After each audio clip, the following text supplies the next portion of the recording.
Это жизнь испытание. Поэтому Аллах сказал: «Я создал смерть и жизнь, чтобы испытать, кто из вас лучше по деяниям».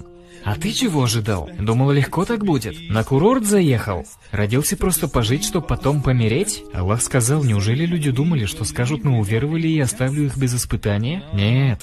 Конечно, будет трудно. По мере увеличения испытаний. Но испытания хоть и трудные, но не вечные же. Брат, я понял тебя.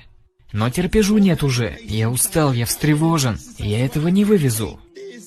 Чувство, что на части разваливаюсь. А если Бог ненавидит меня? А мне так и сказали. У меня стресс, депрессия, походу иман упал.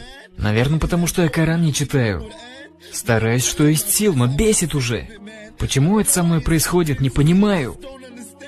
Брат, продолжай держаться изо всех сил. Что бы ни происходило, все по плану Божьему. Доверься Аллаху. Твоя душа в Его руках. Не слушай ты их, они сами не понимают.